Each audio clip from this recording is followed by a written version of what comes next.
And so that's how I was able to survive a really challenging time of my life, was through eating and then not taking on the calories, and eating and not taking on the calories.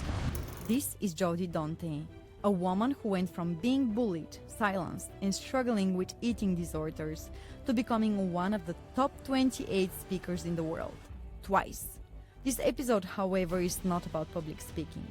It's about what happens when you alchemize pain into purpose and learn to speak not despite your wounds, but because of them. We talk about the invisible cost of being the good girl, the pressure to prove your worth, and the long road from anxiety to alignment. If we're driven by scarcity, it will never be enough. Every day we'll wake up still feeling not enough. Every day we'll feel like we have to prove that we're enough again. And at the end of each day, we think, did I prove enough that I was? On a psychological level, just trying to show that I'm enough to them. On a other level, honestly, it was just anyone and everyone that I could prove that I was a good person. Like, my core wound that drove the feeling of low self-esteem, of not being enough, worthy and lovable, my corest wound that I've journeyed with is the fear that people will get to know me and think I'm not a good person. You've shared that during your teenage years you were called waste of air and waste of space. Yeah.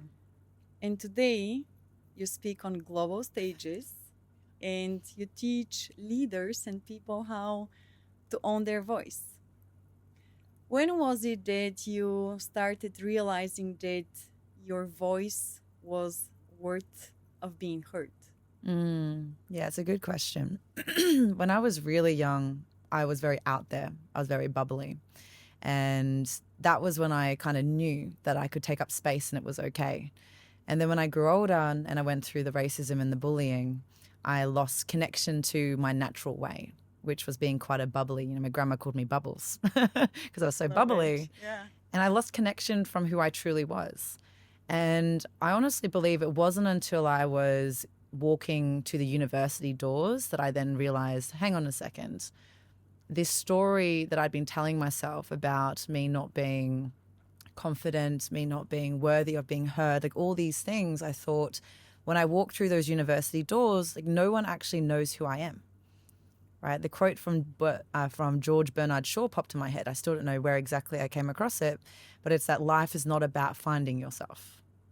Life is about creating yourself. And so I thought, hang on, I can create myself when I walk through those doors into anyone I desire to be. And it was actually then that I walked through, and long story short, I ended up finding mentoring and volunteering and coaching through having that desire of I get to create myself and who I want to be. And it was contribution. It was through being a mentor, a coach. It was through volunteering that I was like, hang on a second, my voice, yeah, of course it's about me creating myself into the version of me that I'm proud of and all of that. Or rather, I like to call it coming back home to, right, my natural bubbly way like I was a kid. But I realized my voice is so much more than just about my journey. It's who can I impact with my voice. And I realized I would give one speech and I'd fundraise thousands of dollars, and I would directly, because I started a non-for-profit movement in Nepal when I was 21, I directly saw how the money that I fundraised on stages led to the children gaining food, going in and having education. We helped, young children who were going to put into child labor or into child prostitution. We helped them stay in school, gain an education, and go into further education through our programs. And I thought, wow, my voice is so powerful. It can literally impact people all around the world. And I think it was really that experience of starting university, mentoring, coaching, then, volunteering more than I ever worked during university. And then doing my non-for-profit work that I really started owning my power of my voice again. Yeah. I love it. How did you then decide to transition to help others to own their voice? What was the trigger moment for you? It's a good question. So I was a teacher. I moved to London and I was teaching in London before I became a coach and a public speaker. I was public speaking, but for charity, right? And I wasn't coaching or public speaking. And I was in a Swiss army bunker. I was in an army bunker on a tour in Switzerland. okay. There's Yeah, I normal know. things. What? I know. Okay. Yeah. Mhm. And I met this guy there, and he heard me speaking. I was in a different tour group, and he heard me speaking, and he heard my voice, and he was like, she's got a powerful voice, he later told me, right? And I found out he was this multimillionaire successful coach.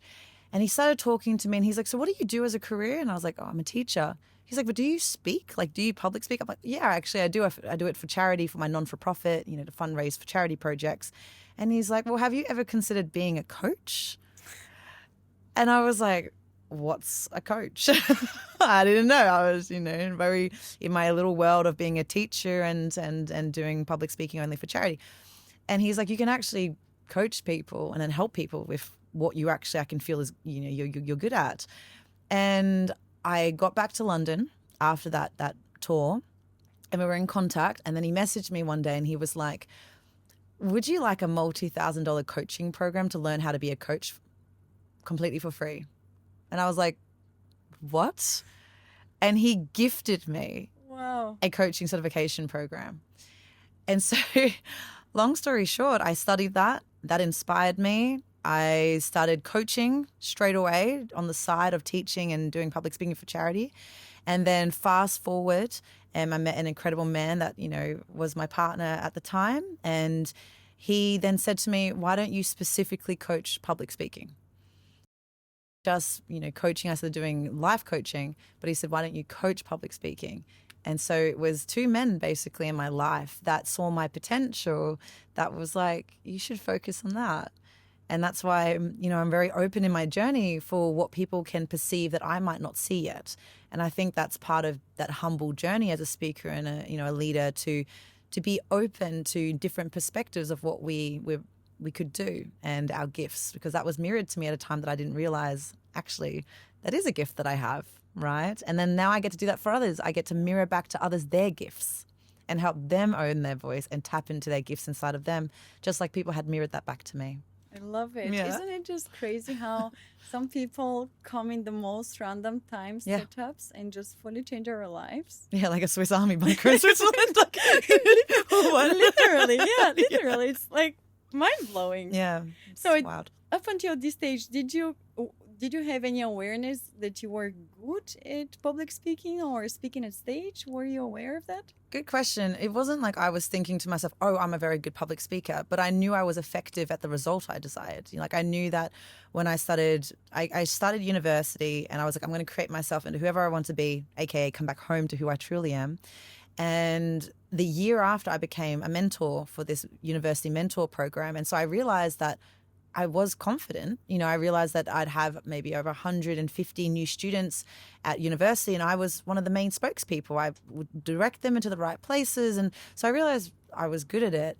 But I wasn't owning it as an identity necessarily. I was just like, oh yeah, it's something that I do, but it's not someone that I am.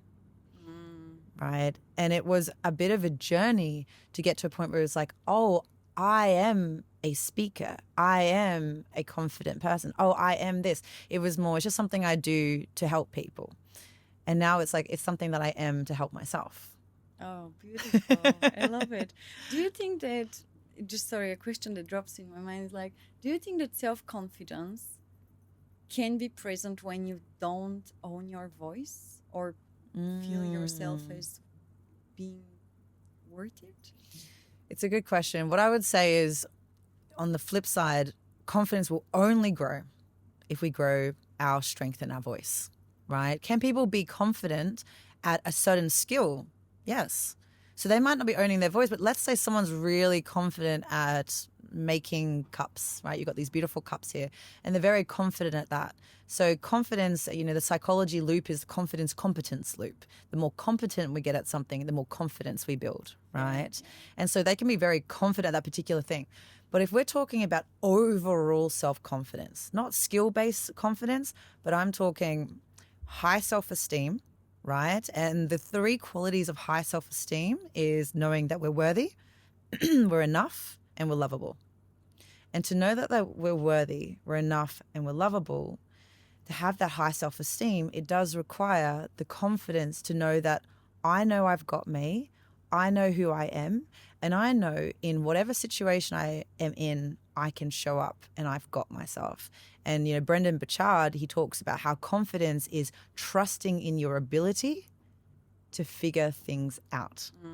That's my partner's favorite quote. Yes. And we always talk about it, that whatever happens, you, as you said, trust yourself to handle uncertainty. And this has been like my earring every time we are going through a different situation or difficult setup. I'm like, yeah, I got it. I trust myself to handle it, because it's been always the case, right? Whatever you've been through, you've managed to come out better, usually. Yes. More secure of yourself, of who you are.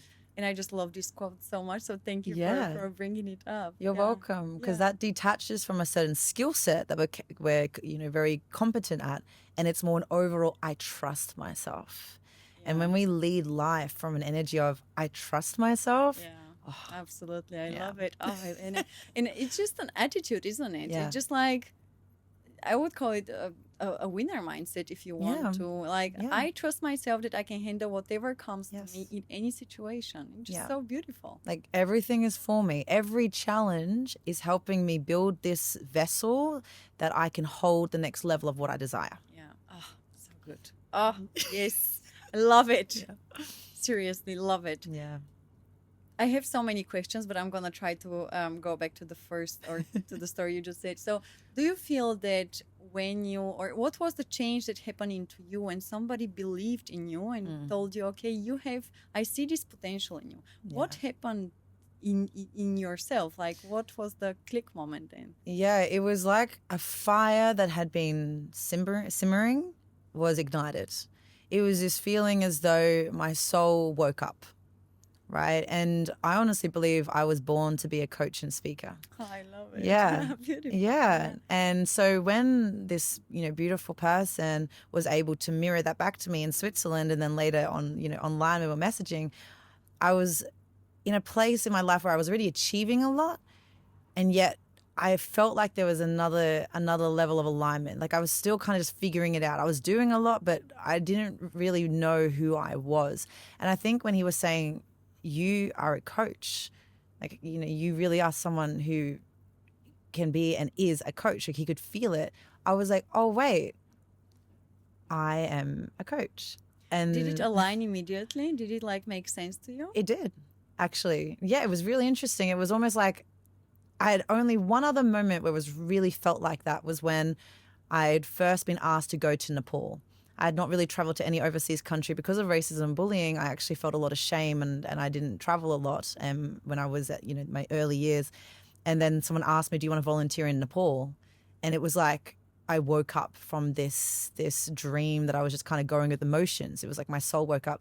And the only a second time at that point in my journey in life that I felt that new ignition of life was that moment when he was like, you're a coach and I'm going to give you this program, and, you know, all of that. And so I ended up doing also this with a different coaching institute than the one I was studying online, this weekend training. And I was with this group of people who also were just starting to own their identity as a coach. And they joined that program. I didn't join that program because I was really studying online, and I thought I know enough. I had maybe a little bit of ego still at that stage, like overbelief. Yeah. But still, I was like, oh no, I know enough. I can go out there and I can do it. So it's kind of beautiful, the self-belief. And then all those people I stayed in touch with, and none of them earned any money from their coaching for months and months and months and months and months. And for me, because I didn't just see it, coaching as a thing that I was studying and doing, because I owned the identity as I am a coach, I am inspiring people, I am this person, I earned the week after. I literally charged for my coaching the week after that weekend training, and had earned way more than a lot of them had earned over months in just a few weeks. And I was like, thinking back to that years later, of what was it? It's not that I had any special skills compared to anyone else. That was just my question. Yeah. I felt it. It wasn't like I was different to anyone in the way of, you know, like extra special, like had the extra skills or anything. It was more, I just owned the identity. It's not, oh, I'm studying to become a coach one day. It's, I am a coach today. And rather, I'd like to change the coach, like, I am someone who gets to make a difference today. And so my energy was just like, how can I make a difference? Do you feel like this was your purpose that you didn't know it was? Yeah, very much so. Yeah. How crazy is this to think that you had or you needed somebody to come into your life Yeah. to give you or navigate you to the thing that was meant to be yours? Yeah. I mean, like Brendan Burchard too, right? Explains it's like either something can come from the external into our life to show us that we're ready for change, or something comes from within. And for me, it was those external pieces. And then from there, I was honestly just tapping more and more into this new energy within me. It was like I needed permission from the external. And then I found the connection to that fire within myself, which led to the success of moving from teaching into full-time coaching back in 2018. I took the leap to leave my identity as a teacher behind and fully own that I'm now a coach and teacher through coaching rather than I'm a teacher and a coach, balancing these two jobs, you know? And yeah, it was very much like I needed that permission piece externally first. And that's why I like to be that for others, whether people see my social media or a speech or a podcast or an event that they run. I want to give them the permission that they might not yet realize that they can give themselves until they're able to keep giving themselves that permission going forward and keep changing into who they truly are, rather coming back home to that true person. Short break. If you enjoyed this conversation, please make sure you like and subscribe to this channel. It means the world to me and it keeps me motivated to keep on showing up and bringing these beautiful ladies on board. Now back to the episode. Yeah. At this stage of your life, were you or had you thought of becoming an entrepreneur or business owner or building something on your own? Yeah, it's interesting. It's almost like I knew deep down that I would, but I didn't have any idea of the how. So when he said the coaching, it was almost like he answered a prayer I didn't know I had. So good. Because I was kind of stuck in this cycle. I was actually, and you know, I'll drop into a level of vulnerability here. I moved to London and I became very disconnected from myself, actually. Not because of the weather, because I actually love living in London, but maybe the weather as well, you know. But it was more, I ended up going to another level of going through the motions. I thought I was very on purpose, but I was basically working in schools to gain experience for my non-for-profit work, right, my charity work. And I felt so much guilt spending any money on myself. Most of my dinners were £1 quick meals. Oh, wow. And not the healthiest necessarily, because all I was thinking was, how can I put money as much as I can into my non-for-profit work, into my charity work, into all of that. And I had guilt around holding money. So even though I traveled a lot, I still told myself, oh, I'm only traveling to this country so I can learn to then put it towards the charity stuff. Like I could not travel. I could not just enjoy life for me. It was everything I'm doing is because I have to learn the things that can help someone else. There's so much guilt in doing anything for myself. And so really, actually, when I think about it, my mental health and my physical body weren't really thriving. So I was very on purpose. I seemed like I was this, you know, strong woman, confident and all of that, but I was very disconnected. And I think when I was given the opportunity with coaching, it started helping me to self-reflect on me as well. Why am I doing Why this? am I Yeah. doing this? What is driving this, right? And only recently have I really even tapped into another level of realizing really the depths of how disconnected I had been with myself, actually, in times that I seemed so connected. Do you think that you were maybe some kind of running away or hiding behind the NGOs just so you didn't have to take maybe responsibility for other things in your life? Very good question. I wasn't taking responsibility on my own self-love. And that's a big one. It's a big one. Yeah. I only felt, when we talked about the self-esteem, right? Self-esteem triad. The 3 qualities of high self-esteem is knowing that we're worthy, enough, and lovable. Did I think I was those 3 things just as who I was as a being? Absolutely not. Every single day I'd wake up and I'd feel like I have to prove that I'm worthy, enough, and lovable again. So even though, yeah, I genuinely wanted to help the people in Nepal and the children and women, you know, that I was helping the projects, and I genuinely wanted to help people in coaching, what was actually driving the disconnection from myself, though, underneath, was I have to focus on others and every day prove and earn that I'm worthy, enough and lovable. And when we're driven, and I'm sure there's people listening to this who have experienced that, or maybe they're starting to realize through this story that, whoa, what is driving me right now? If we're driven by scarcity, it will never be enough. Every day we'll wake up still feeling not enough. Every day we'll feel like we have to prove that we're enough again. And at the end of each day, we think, did I prove enough that I was? And now I help more people earn more money and have more self-love than I've ever experienced. And I know that there's people still on the journey to give themselves permission that they can live out their greatest impact and desires and still take care of themselves. So I've had to go on a big journey to come home to that level of self-love and still be able to impact people at the level that I, desire as well. Yeah. When you reflect back, who do you think were you trying to impress or prove something? There's a few layers to that, really. Give them to me.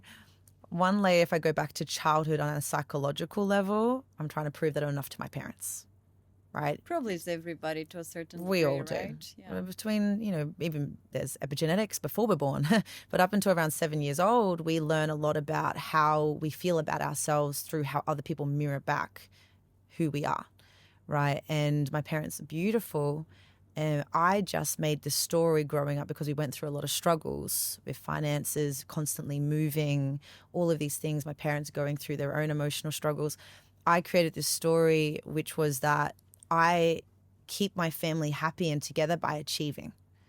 When they are coming to my award ceremonies, when they are celebrating my A on my assignment, when they're doing that, I see them happy. I see them celebrating me. And so I made the story of I've got to keep my family happy and they feel that they love me when I'm achieving, right? Did they love me for who I was? Of course. But the story was, and because they really celebrated my achievements so much, I did make a story of like, I have to achieve for love. And so on a psychological level, I was trying to show that I'm enough to them. On a other level, honestly, it was just anyone and everyone that I could prove that I was a good person. Like my core wound that drove the feeling of low self-esteem, of not being enough, worthy and lovable, my corest wound that I've journeyed with is the fear that people will get to know me and think I'm not a good person.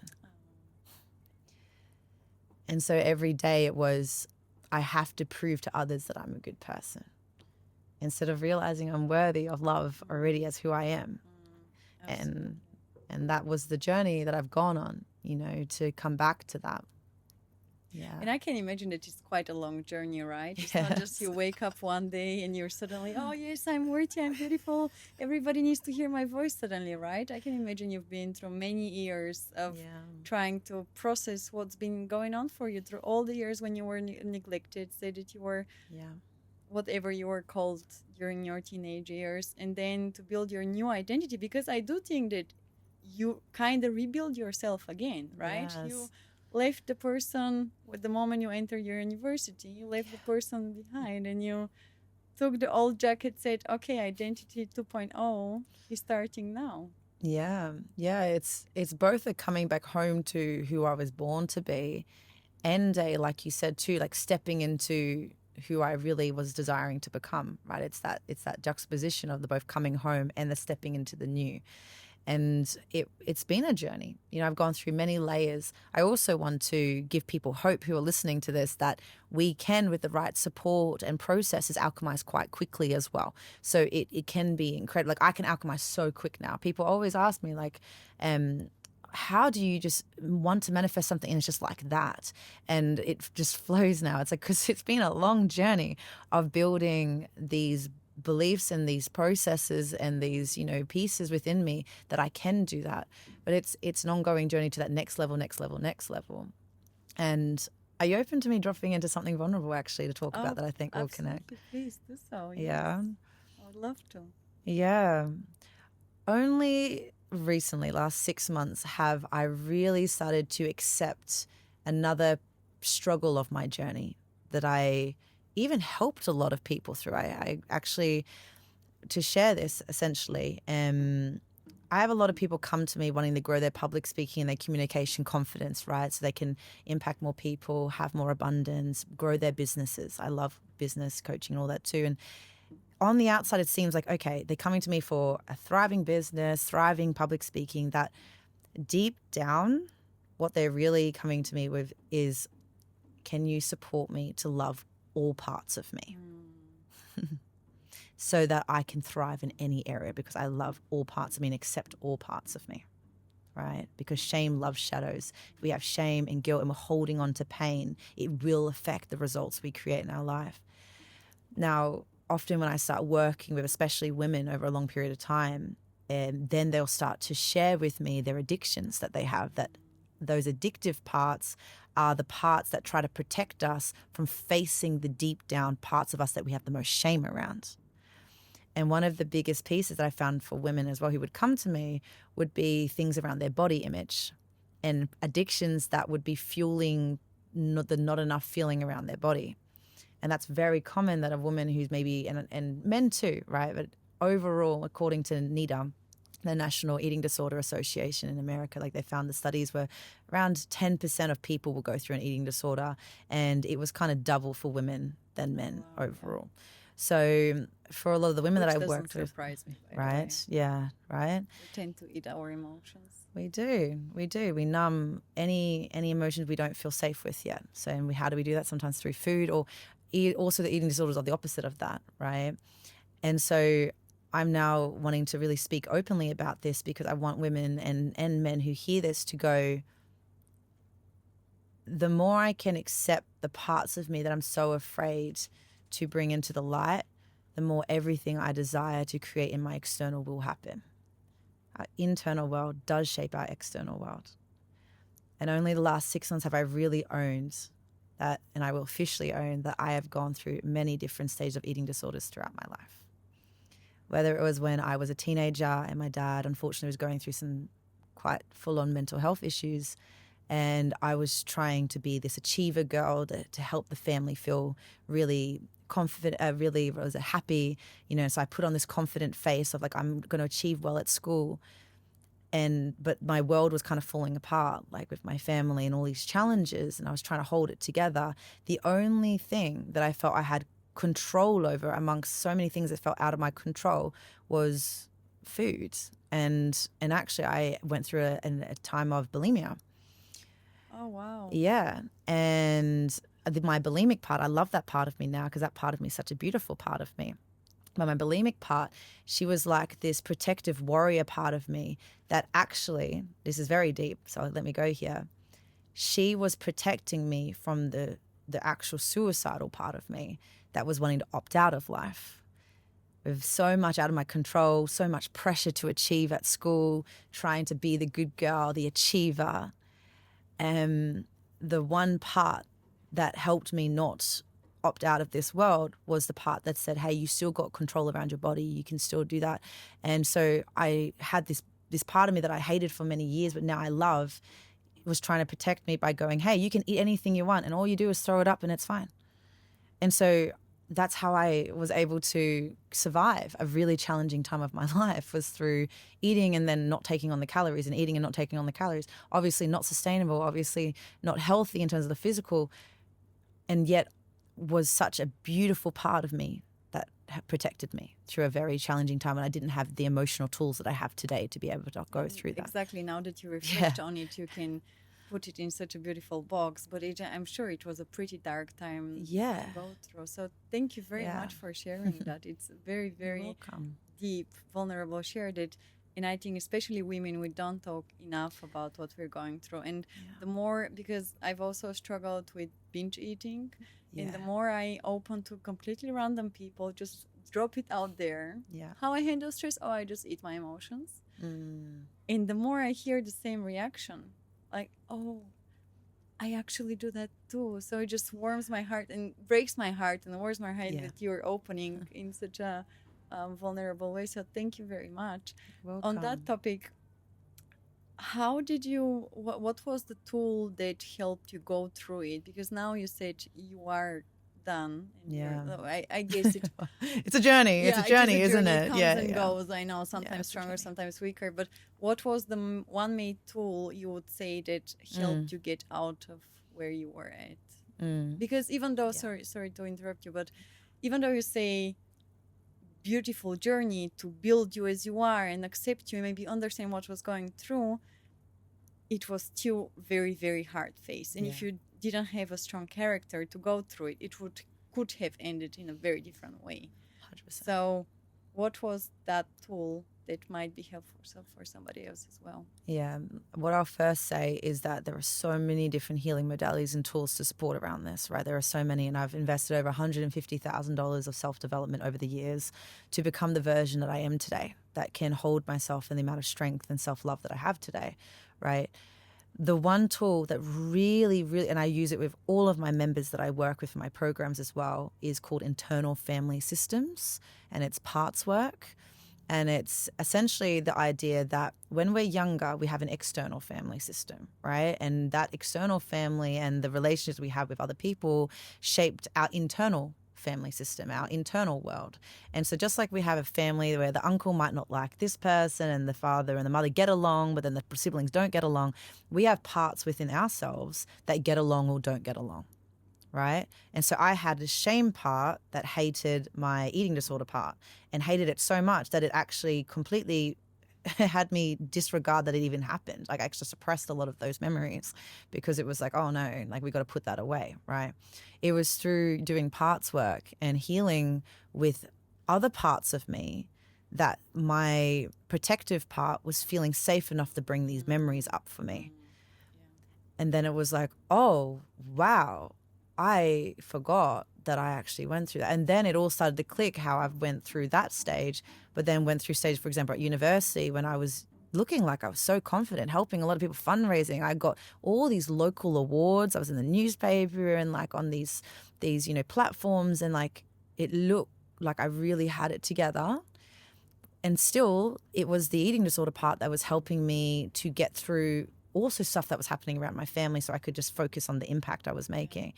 And so I was actually at that stage in university so scared of fat and calories and sweets that I had like a no fat and sweet like challenge for myself that every day I would just like tick off on a box that I wouldn't be eating any sweets, any fats. But it got so severe that my mum cooked me broccoli, right? She's beautiful. Her love language is food, which is great.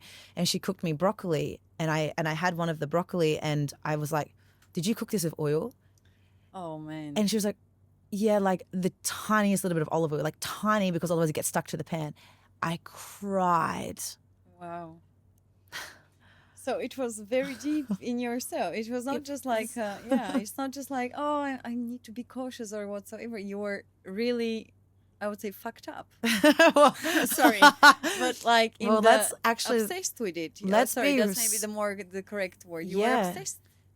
Yeah, like let's be aware of that language, right? Because if we judge those parts of ourselves, those parts of us will be even more trying to protect us.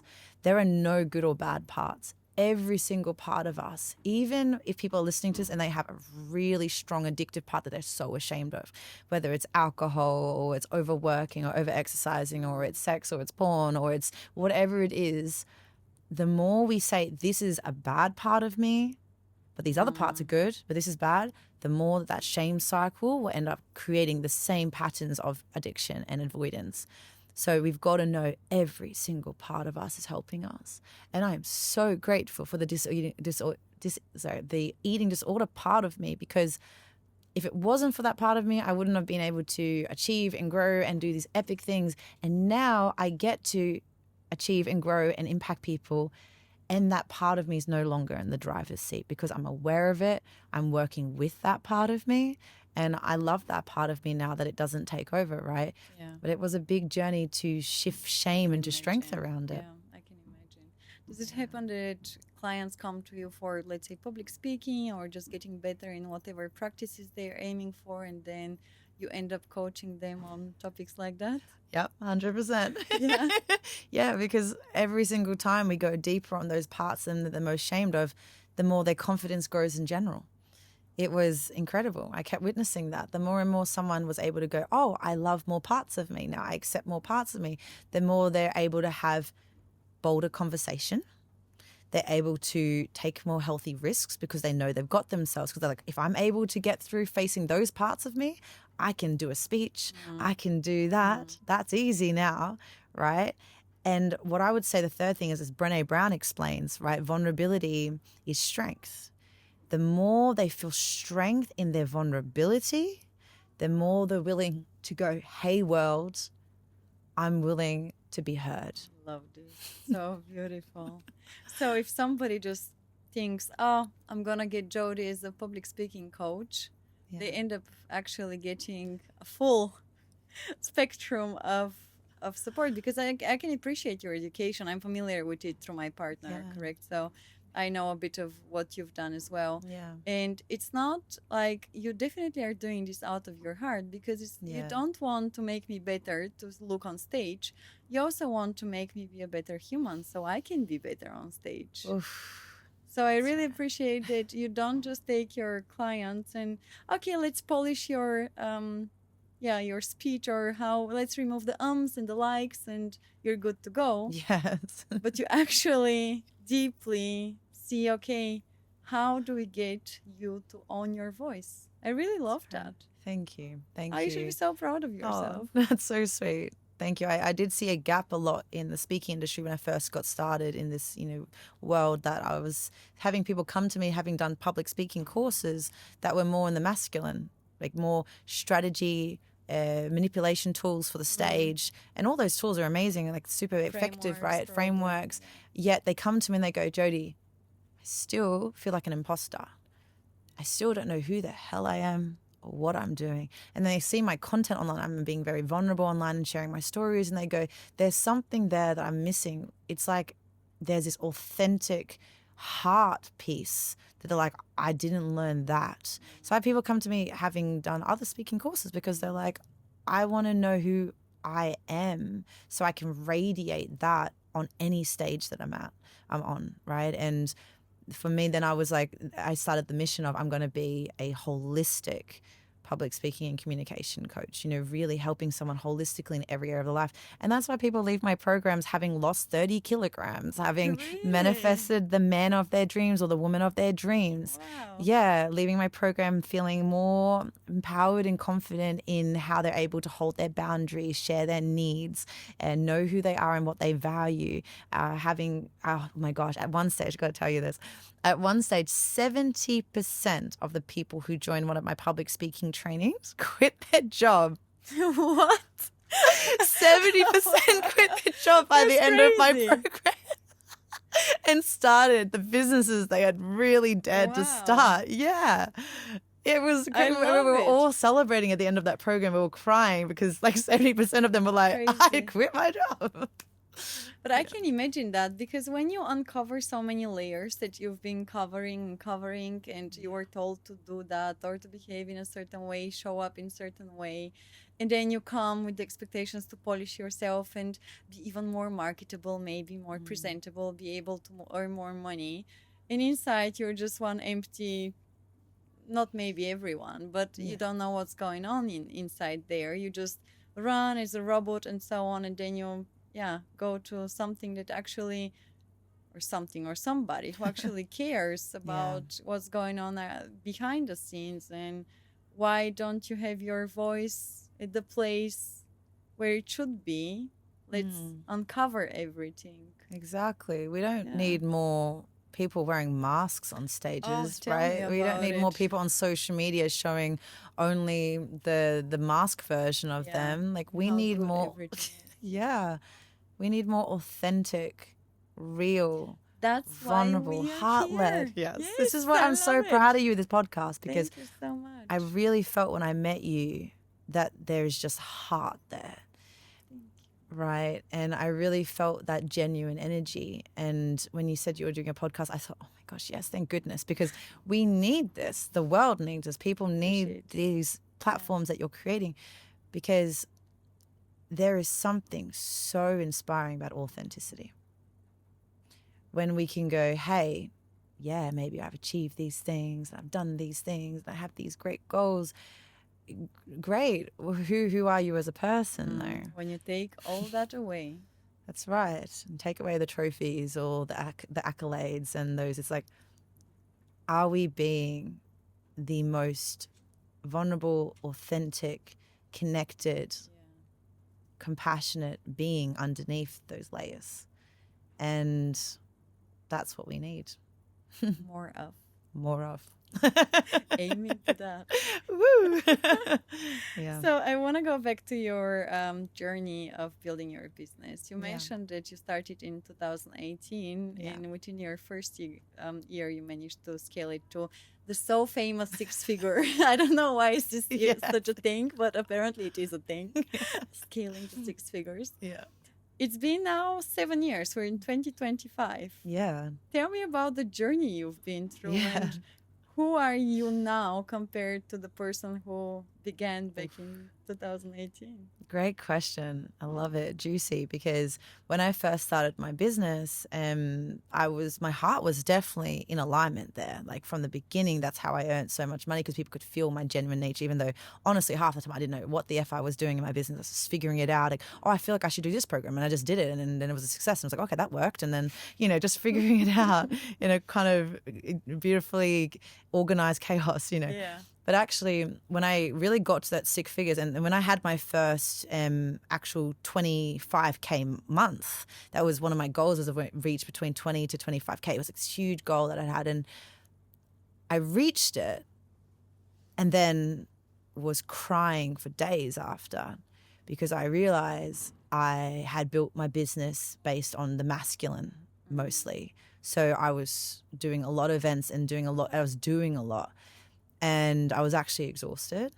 So I really had this wake-up call of like, this is not the way I want to keep doing this. Like, yeah, I might have earned my first big month and, had earned six figures and all of that. But like, I want to do it differently. And that's when I discovered going from doing more in person. So my business at that point was all in-person events, in-person coaching, in-person like corporate speaking things, to I wanted to do online. And essentially COVID hit and I had to go online. And not only that, and this is the thing, I want everyone to hear this, when we get truly, truly courageous enough, rather we tap into the courageous, where we get truly, truly clear on what we truly desire, the universe will support with how. I fully agree on that. Yeah. The how will always figure itself out. So I said to the universe, like, I am done doing only in-person stuff. Like, I want to do online, And then I literally, the very next day I asked that question, saw this advertisement come up, and I did very little scrolling, because I was very aware of my addictions at that time. I didn't want to go on social media that much. And I saw an advertisement for an event that was teaching how to go from in-person to online. And I was like, oh, okay. And I went to that event, was like, oh my gosh, this is great. And then literally $5,000 later, I was part of their program, and then COVID hit. And so I was forced to implement everything of that program, basically, because guess what? I lost thousands and thousands of dollars. All my in-person events that had been lined up, I had no choice anymore, in a good way, in a great way. And then I moved from in-person to completely online.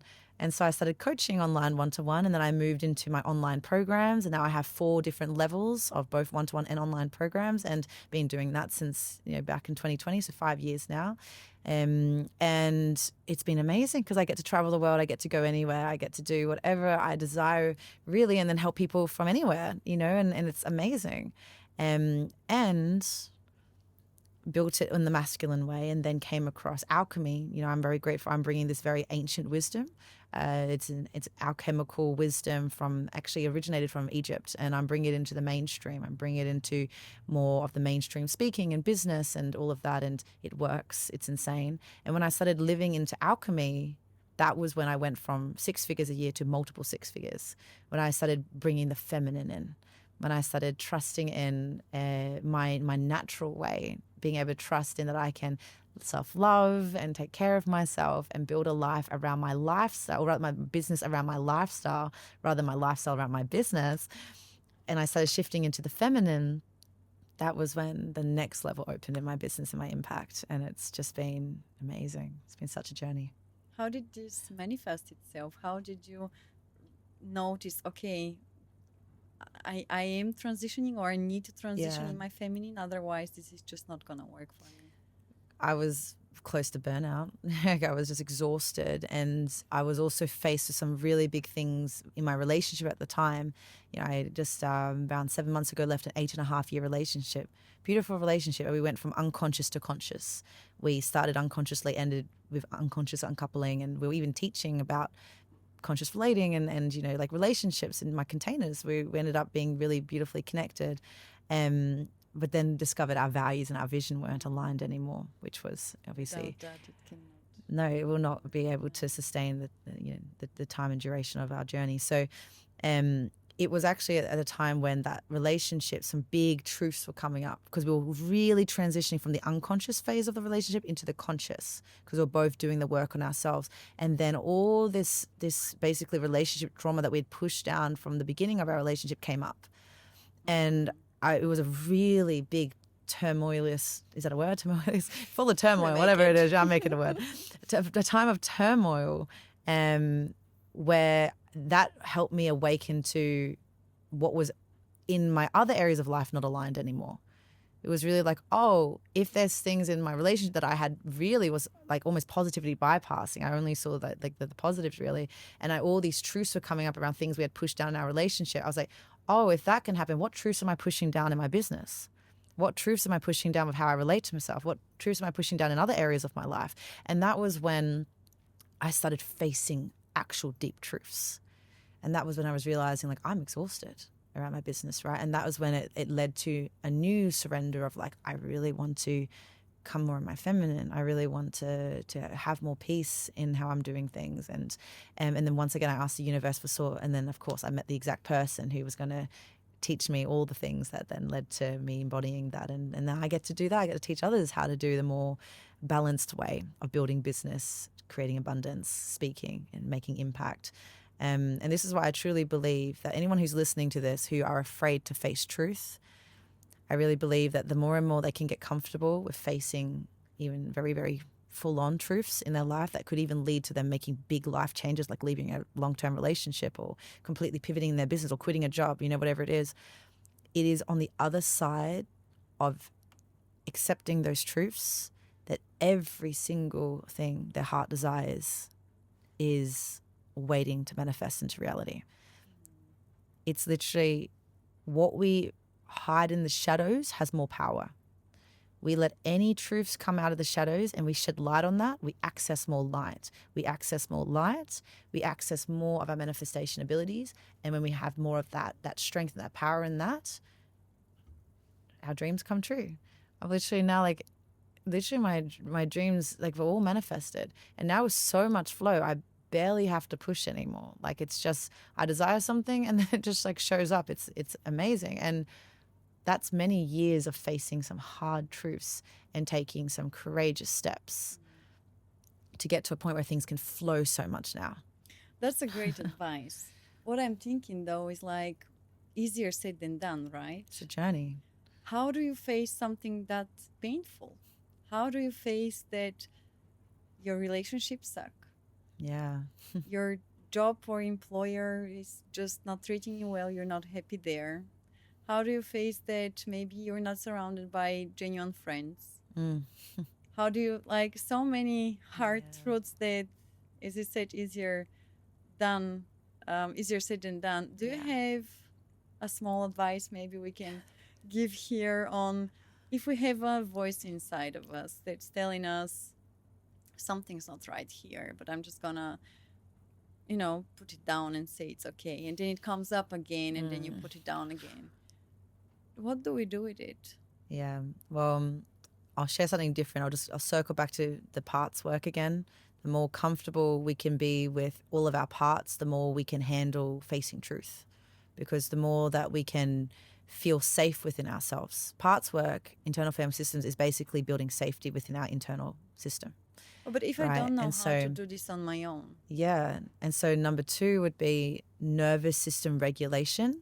And if we don't know how to do that on our own, how to basically, if we're facing truth, it means we're needing to up-level our body to a new level of safety in our body where we can hold facing those truths to make the courageous change, to then be the vessel that can hold the next level of what we truly desire.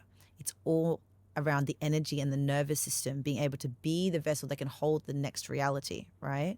So if we don't know how to do that, because a lot of us, and my childhood included, we weren't shown emotional regulation skills. We weren't shown emotional responsiveness. We weren't shown how to be there for ourselves on an emotional, energetic level. And so then what's important is we seek the mentors and the guides and the coaches who can help us co-regulate. I wouldn't be here today and able to self-regulate to the ability that I can without the people who held safe spaces for me to learn how to do that. We literally as adults need to almost co-regulate in the way that we would have needed as a child so that we can then have ourselves now. And so nervous system regulation. And there's so many ways to do that.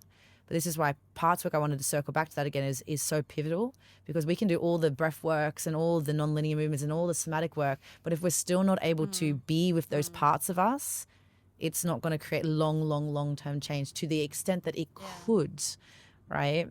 From my experience, if we can bring parts work with the somatic work, there's a whole nother level of how we believe in ourselves and love ourselves and accept ourselves. Yeah.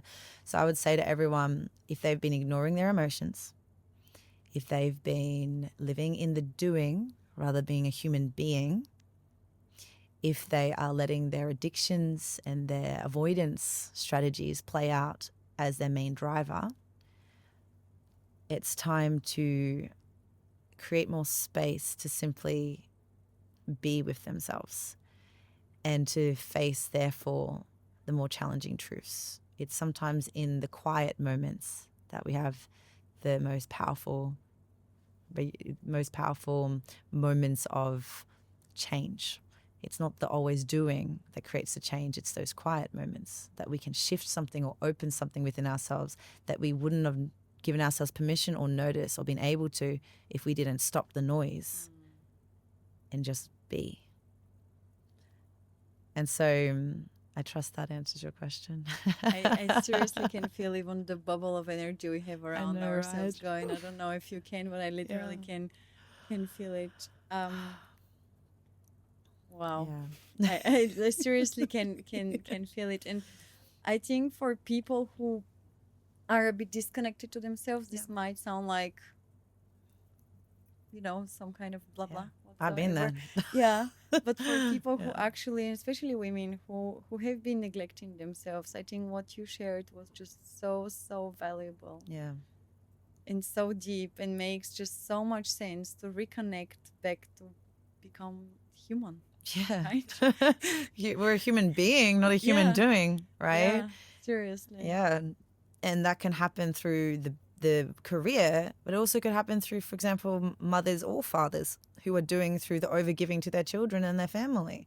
Like, if as long as they're happy and I'm just taking care of everyone else and everything's fine, then one day they wake up with massive body ailments, diseases, sicknesses. They wonder why their body is shutting down on them.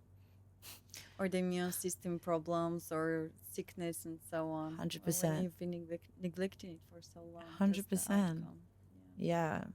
It's like that saying, we need to put our own mask on before we put it on the person next to us on an airplane if it's going down, right? It's like, and not that we want our life to feel like we're in an airplane going down, but it's more like we've got to first take care of ourselves, right? Absolutely. I agree that. And I think that's also the ingredient for any type of relationship.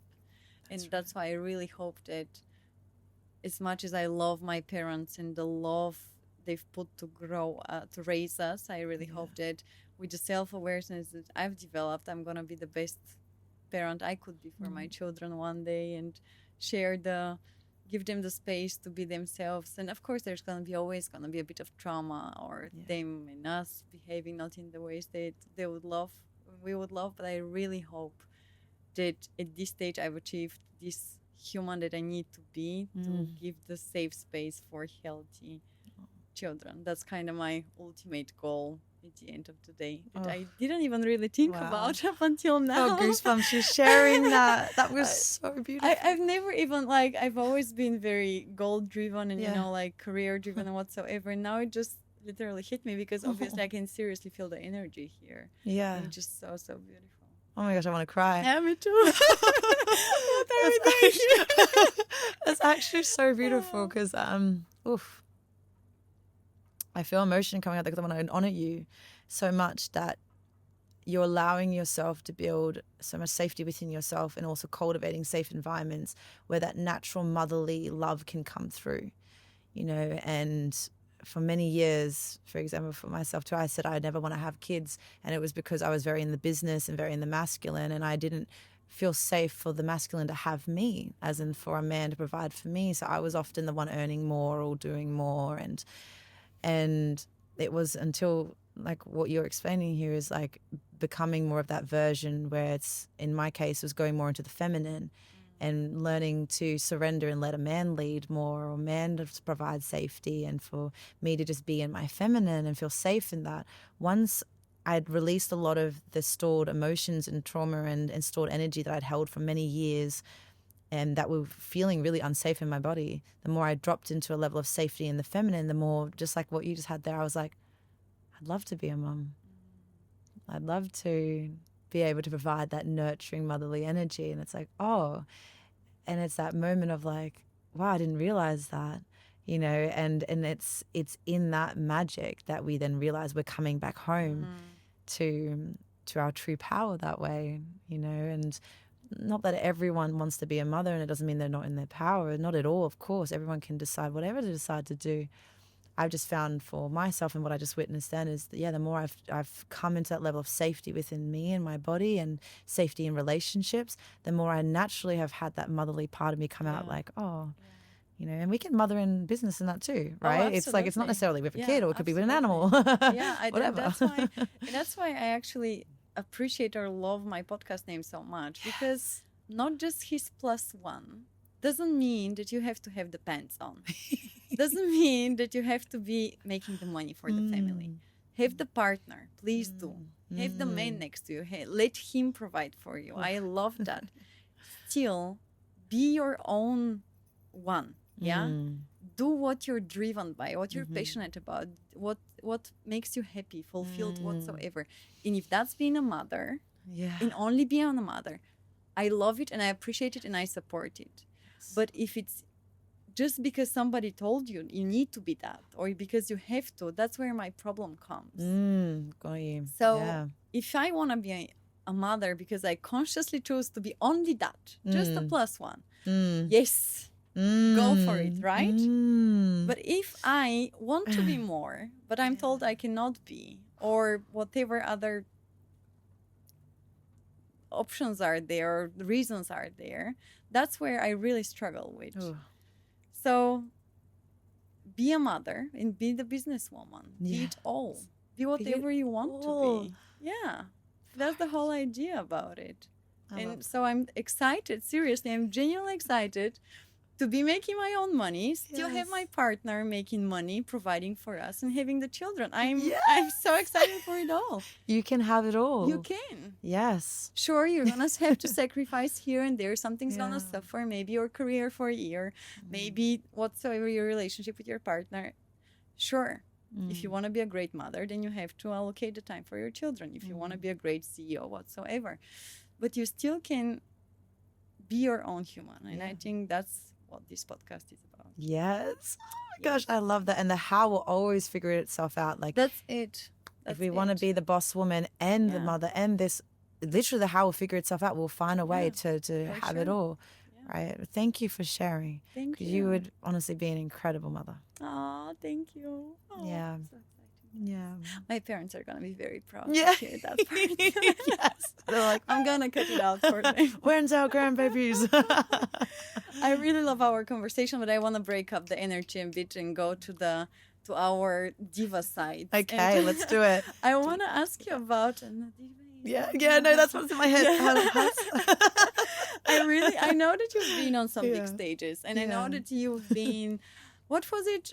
top 28 world speakers. Yeah, I got That's in. pretty impressive, girl. Thank you. Yeah, the semifinals twice actually, which I'm very grateful for because it was a journey I to can get there. imagine. Yeah, top 28 out of about 35,000 worldwide competing in each year. I'm getting goosebumps here. Yeah. Out of 35,000, Yeah, you're in about top 33 to 28. 35,000 depending on the year, and yeah, got to the top 28 twice. Yeah, it was I'm getting insane. goosebumps again. Thank you. Okay, so Yeah. before we get to that, tell me about the first time you went on a big stage and you were like, holy shit. Yeah. Look at the amount of people here. Yeah, yeah. Well, let's go to the biggest stage of the world stage, right? The 28. Like, it was a feeling of, I had two parts of me. One was like, oh my gosh, I don't feel like I'm ready. Another part of me is like, I've been working towards this for years. When was that? So how many years ago? That was like 2-3 years ago. And it took me 4 years of trying to get to the top 28 to get there. I was in a very competitive division and a district, because there's the world is divided into divisions, district, areas, clubs. And I essentially had 4 years of reaching the Australian level. I reached the Tasmania, Victoria and South Australia level and represented my kind of club on that level and became an Australian champion a few times actually, which was great. But to get to the world stage, that was a journey, and it was a very humbling journey, because the first year that I was part of Toastmasters, and the first year I became for our Victoria, South Australia and Tasmania, I won the Australian level. Like I literally became the top in impromptu speaking, and then the year after was impromptu and evaluations, and I was like really winning a lot of contests very quickly, and so I kind of took for granted, I think, that the international category was going to take me that long. I think there was a little part of me that was like, oh, surely, I'll be able to do that. And it took 4 years of growth to get through many, many, many layers, like levels. I had to do the speech many times, get voted and judged many times to reach the top 28. And so it was very humbling. So when I got to that level, I was both like, oh my gosh, I'm not ready for this, because this can be viewed by, like literally the organization has hundreds of thousands of people, so it was a big reach, and the stage has so many people watching me live and in person, and so I was like, oh my gosh, am I prepared? And also it was like 4 years I've worked to get to this stage, and the feeling is surreal. If it wasn't for my emotional intimacy, self-regulation, nervous system regulation tool, that I probably couldn't have done it. It's a feeling of like, 4 years for a 7-minute moment. Wow. They call it the Olympics of public pressure, speaking. right? The Olympics of public speaking, they call it that.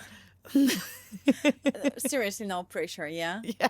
So what is just for me to understand, what's the format? Do you just have a speech and then they vote on it and then you go to next round, or is it like one-time thing? So either you fuck it up and you're done, or you're amazing and you win. Well, the semifinals, there's 28 speakers. You get divided into 4 different groups, and every year, the 2 years that I was there, they put me in like one of the highest level groups, and I was like, gosh, they really put me with some really strong speakers. It was amazing and very inspiring, and also very tough competition.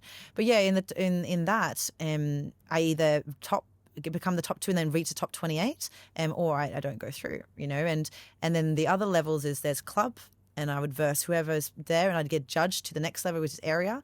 Then I would do the speech again, but improved, and then judged, and then go to division, then again, then to district, then again. Then that's filmed, and that gets sent to the international online voting.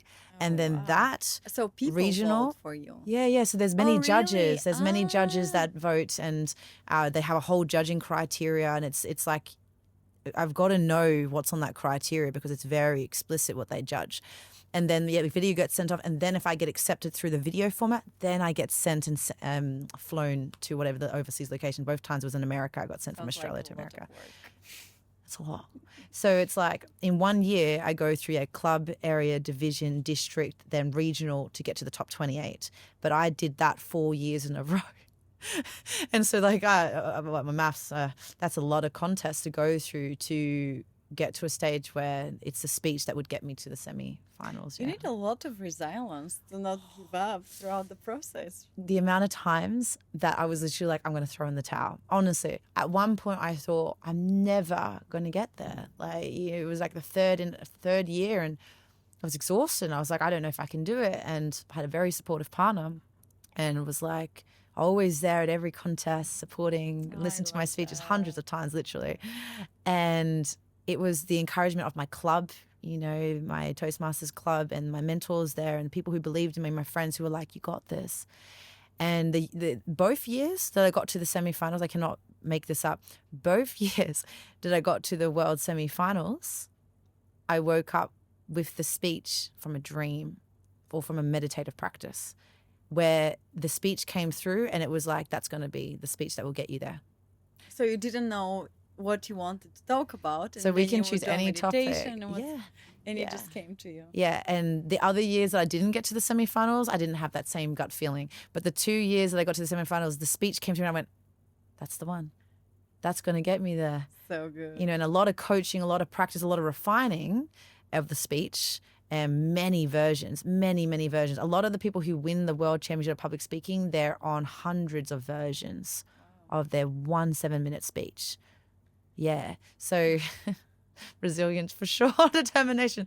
But that, I am glad I went through that, because now I understand even more when I help the people that I help in business and in speaking and all that. I know how it feels to have to keep getting up again and again. I know how it feels to lose that self-belief and go, maybe I'm not cut out for this. Maybe that's not meant to be a dream that manifests. Maybe this, maybe that. And I know how it feels to trust in the tools, to trust in myself over and over and over again to make a dream come true. Yeah. Do you have a favorite story of your clients that their dream came true through working with you? So many. I've had, you know, people get on radio, TV. I've had people start businesses when they thought that they couldn't even start a career in an organization, let alone start their own business. You know, I had so many. One that I really love on a personal level was more someone who they came to me not really wanting to live anymore. And so they came to me not for the public speaking on big stage, even though they did, you know, grow those tools and those skills. But they came to me and they just said, I've never had coaching. I don't know what it is, but I saw your post about how you went through this and that, and I'm kind of going through that. And so they joined my, you know, voice program and speaking program with the intention of not only growing their tools and their confidence of communication, speaking, putting themselves out there, all of that, but because they wanted to feel alive again. They wanted to feel that life was worth living again. They wanted the spark back. That I'm proud of, right? Because all the external achievements, I'm so proud of my members. I celebrate them all the time. When my members I call them members, not clients, because I see them as members of a community, members of a movement. And when they get results, I'm like the giddiest little like child, happy for them, you know. The ones that I'm so proud of is the ones where I know it's been a deep internal journey. And Do you have members that outdo you? Good like, question. oh, why did I coach you? I've had a few that's like, I want to verse you in the speech contest and beat you. You know, I hadn't had that happen yet. But I have had many then go on to win like the Australian level of impromptu and all of that. Outdo me in terms of abundance and impact and all of those things. I've had, a few like that I've done for sure. In terms of like all the areas and such, still on the journey, I think, haven't had someone yet where I was like, oh, they surpass every single area, because I'm still working with a few because they know they want to get there, you know. But I've definitely had somewhere abundance-wise and other things, and speech contests, they've like just, and I'm like, whoop, I got to catch up, you know, a bit more and such too. Yeah. We always need a bit of spice and competition, right? Don't For we? sure.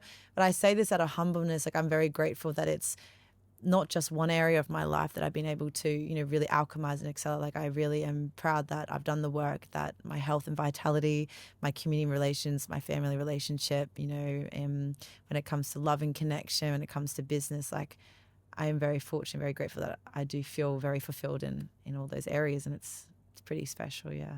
And finally enough, I assume, as well. Yeah. Yeah. What does your family think about your career path or what you're doing now? They don't know fully what I do. Typical scenario. Right? I Typical understand scenario. that, They yeah. know, they're so proud of me. They know the crux of, what I'm doing. In terms of the depth of vulnerability, the depth of my work, they're not necessarily in that open energy of really being able to understand and be part of that. And yet, the more I detached from needing to rescue them and needing them to accept those parts of me, the more that actually I've seen them grow and develop in their own way. And now my beautiful mum is actually doing a spiritual growth course that I studied, and she's doing it. Beautiful, yeah. She was like, you seem so different. You seem this and that. How did you do it? And I started sharing a little bit, but from not a place of rescuing. That was different this time. Not a place from rescuing, like, oh, I have to help her. From a place of, yeah, I'll share, but, it's up to you if you feel inspired by that or not or whatever else. And she was like, no, I'm really interested. And then for Mother's Day, I bought her the course. And she's doing it. And she's messaging me like, I love it. And it's so great. And it's changing my life. And I was like, I think, isn't it? She's probably, I don't know, 50 plus, 60 plus.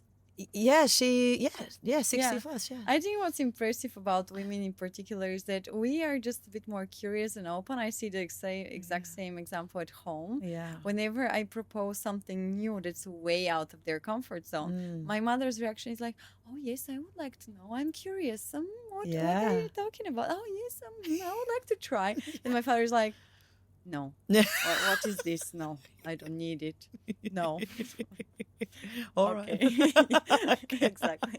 So as you said, I've also just accept them as they are now. But I think it's interesting how the mommies are always like, oh yes, yeah, why not? Yeah, I appreciate that. Yeah, for sure. It's beautiful that you can share that with that love and acceptance of your family, right? That's where like when we're in that self-development world, sometimes we want to rescue our family, right? And we want to show them how great it can be on the other side of but it's like, honestly, the more we let go of the rescuer and we simply just shine our light, the more they just might be curious and then actually will grow. They can go the opposite way if we're trying to rescue and push these things onto them, And I also want to go back to your question around, is there anyone who's excelled? I want to bring a different perspective to that answer too, which is that what is our definition of success in these different areas as well? Right? So have I had members that have excelled in certain areas more than me? Absolutely, 100%. When I answered your question, it was more around like the balance of all the areas to the extent, right? Yeah. But And my question also more was in regard to speaking and just kind of appearances. Yeah, because I want to bring a humble response to that too. Well, definition of I am more successful than you can be measured only because I have 5 hours a day more than you to just drink coffee. So it's super subjective, Exactly. Yeah, exactly. No, I appreciate you going back to that. Yeah, wanted I to make sure. I meant it as you answered it. Cool. Whether somebody has outdone on speaking gigs or whatsoever. Not really people have come to me wanting to get to the world stage of public speaking. So, but if people did, I could help them for sure to be able to, to reach that level of speaking on those stages for sure if they wanted to. Just so far, the people who've come to me for public speaking and such has been more around in their careers, in their lives, wanting to communicate more with their partners, in a better way, and in their communities, and wanting to grow their voice more in general in terms of self growth and self confidence, and earning more in their business, putting themselves out there more on social media, being able to just have tougher conversation, know their needs, their boundaries, all of that, having better relationship with their family, their children, that type of thing, rather than coming to me specifically for the world stage of public speaking. Yeah. Do you have more women or men as members? I've actually gone through phases of both. Some stage I had more men and other stage more women. Now it's more women because my level 3 and 4, I've got 4 levels of how I work with people, and my level 3 and 4 is for women only. But my level 1 and 2 is still for men and women. And I'm now at a pivoting point of my journey where I was actually going to go mostly into just women. But actually, it's been shown to me that I've really got to focus on both men and women and more conscious leaders, no matter the gender, because the work that, I holistically am bringing, I really wanted to reach men. I love working with men just as much as I love working with women, because we need more conscious, connected men, Sure. leading from a place of authenticity, from vulnerability, and also not swinging the other way where they get lost in their feminine. We also need men where they remind themselves of their own masculine, their own strength. And because I have, journeyed with my masculine and feminine within myself, I can help men tap into their feminine, but I also can help men hold their masculine. And I love that.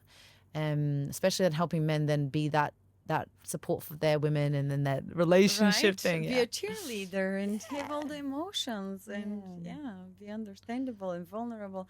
I know. I genuinely think that if more people would get some of the work you're doing, you and my partner Daniel, we will be just such a better humanity. Yeah. Oh. Of just seriously, of Yeah. just touching base with feelings, acknowledging them, Yeah. feeling them, hearing them, expressing them, living them.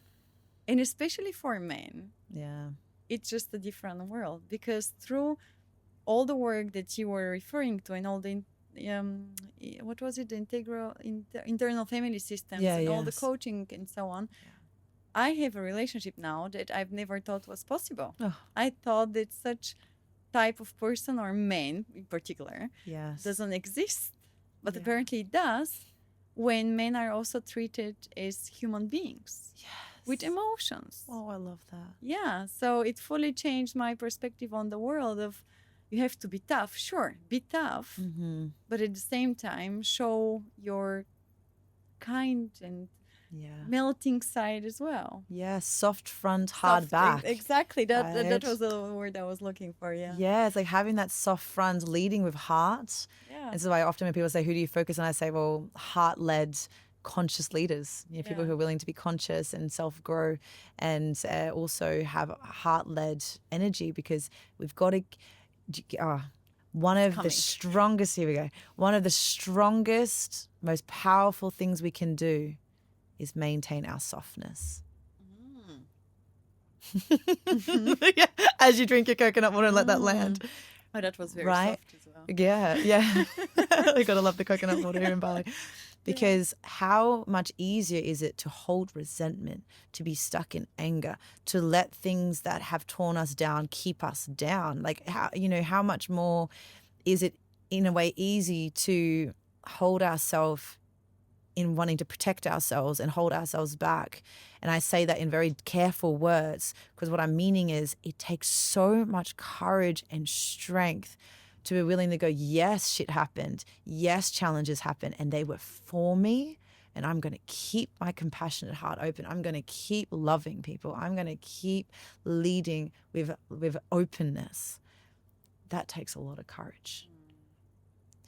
And so I would really encourage and invite people who are listening to this to have that strong back, be able to hold ourselves in strength and resilience. I call it emotional fitness. Build that emotional fitness muscle and keep our heart open and lead with compassion.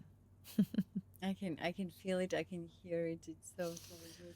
You've dropped today such good nuggets. I'm like, oh my God, my brain is like... Because you held such a loving space. Like, I want to Thank you so acknowledge that. much. You just hold such an authentic energy from the get-go. So I appreciate you. Yeah. Thank you so much. I have brought 5 questions for you. Oh, okay. That I ask every guest I have on the show. Okay. But since they are a bit deep, and I don't want them to go on and go on, I'm going to give you 1 minute per question. Yeah. If you need it. Yeah. Yeah. And keep it simple, just the first thought that comes from you. Okay. So, kicking off with, Yeah. what's the boldest move you've made that no one really knows about? The boldest move I made was probably when if I talk about the next level of loving myself, when I had my head in the toilet bowl and I was throwing up my meal, and I was able to, in that moment, stop myself and go, I love myself even if I continue this action, and right now I'm going to choose to, instead of doing the rest of this action, to love my inner child and my teenager who is feeling unlovable in this moment. And I sat next to the toilet for an hour crying and holding my inner teenager and my inner child and said, I will love you even if you feel like you need to do this behavior, and you don't need to do this behavior to be loved. And that was when I came into another level of completely healing the pattern of my eating disorder and coming to another level of strength. Yeah. I really did not expect that Yeah. answer. Yeah, because Thank you that so built a much. bold Yeah. muscle in me that led to so much more success in other areas of my life Yeah. because I was willing to do that. I can imagine. Yeah. Oh, what a share again, girl. Yes. No, thank you. I know what You're you're talking welcome. about. I know what you're referring. It's these times that look like they're the lowest points of our lives that build the stamina That's and right. the character. Yeah. And to be the human, the awesome, gorgeous human you are. So Yeah, thank you. yeah. Yeah, in Kabbalah, David, he says that the times when we are at our most vulnerable are the times when our greatest strength is revealed to us. Exactly. And so I really believe that. And you showed yourself that you got yourself. Yes. Yeah. Oof, You got yes. yourself. Jody, question 2. Okay. What's one thing you're proud of that rarely gets acknowledged? Oh, one thing I'm proud of that rarely gets acknowledged is maybe my ability to hold a safe space for the masculine, for men actually in particular, to help men feel safe in the feminine, where they can then let their guard down and be okay with their own feminine. Which is not an easy task. Which is not an easy task because we've grown up with the men with stoicism and you got to hold it together and be the strong one. And one of the things that I am very proud of is that I've had a lot of men, friends and partners and people that I coach that have said that I'm one of the safest feminine they've ever been around. And I haven't ever shared that really in terms of really acknowledging myself that I had to work to become the woman that could do that, because I wasn't always the safest woman in the past, not at all. I played out patterns that were very dysregulated, very dysfunctional. I was really not the best version of me in previous times of my life. And I've done a lot of self-forgiveness to get to a point where now I can proudly say I hold a lot of safety for not only women, but for men. And I'm very proud of that. As you should be. Thank you. And I hope they can see it and acknowledge it, but they need a certain level of understanding as well to be able to acknowledge it. Third question. Sure. What matters the most to you at this stage of your life? People. Honestly, just people. And what I mean by that is, that saying of life's not about the destination, but it's not even about the journey. It's about the company we keep. And when I was first journeying in my life with my business and my non-for-profit stuff, I kind of lone wolfed it. Like I had people helping, but I had this story, I can do it all on my own. And it was from shame that I didn't want people to get too close to me, because if they got too close to me, they'd see the parts of me I'm ashamed of, and then they'll think I'm not a good person, which is my core wound. And it's not safe to have people close to me. And now in my journey, I'm grateful that my closest group of, beautiful girlfriends, my closest guy friends, of my family, more and more now, are seeing more of those other parts of me and are accepting those parts of me more and more. And so for me, I've grown so much self-love and so much strength being surrounded by really beautiful people. I love people. Yeah, and you deserve it.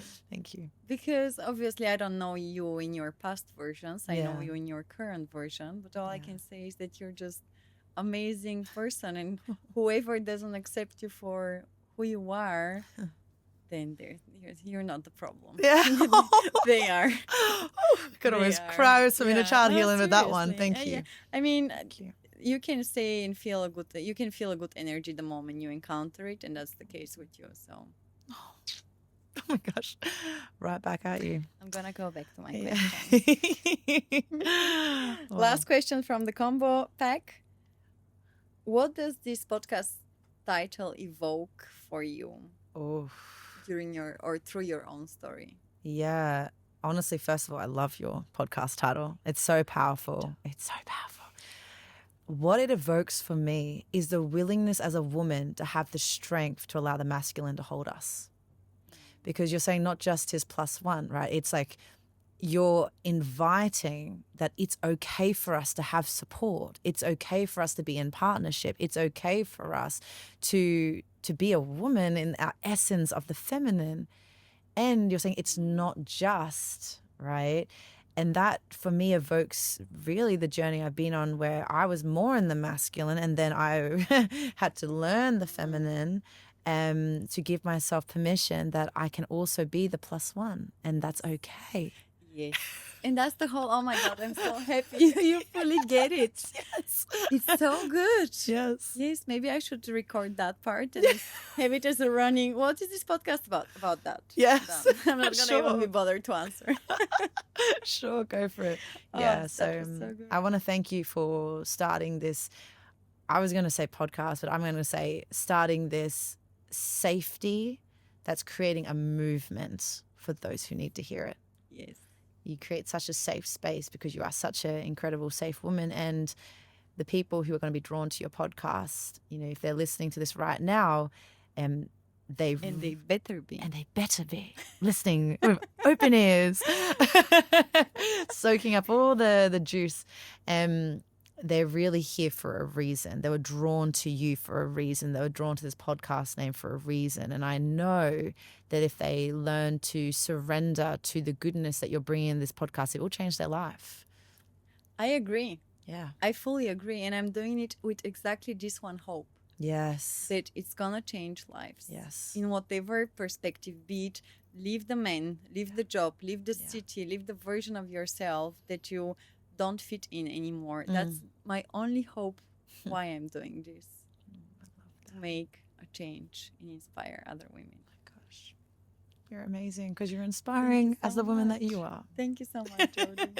Thank you. I have one final question for you before we wrap up this beautiful Keep conversation. them coming, my love. Yes. Yeah. So not just his plus one is for women who they know they're meant for more. What would be your advice for these women who know they're meant for more but are feeling stuck? Yeah. My advice would be for them to remind themselves that they can, even if they don't feel it right now, they can build a level of safety within themselves that nothing will shake them away from that power again.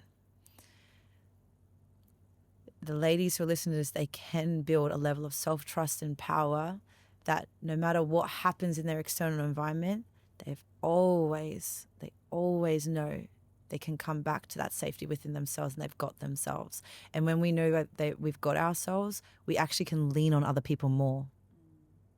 So I want these women to hear that they don't have to do it alone. And how to not do it alone, to therefore create with more flow in their life, is to know that we've got us, because then we're willing to be more vulnerable with others, which builds longer, long-lasting, supportive relationships. With the right people. With the right people. It will actually, so mentioning that too, it will draw in more aligned people. I have the most safest community around me now, so I feel like I can go out and take even more risk because I can come back to that safety because I've built that safety within myself. I wouldn't have manifested such a safe external environment if I didn't think I was worthy of it yet.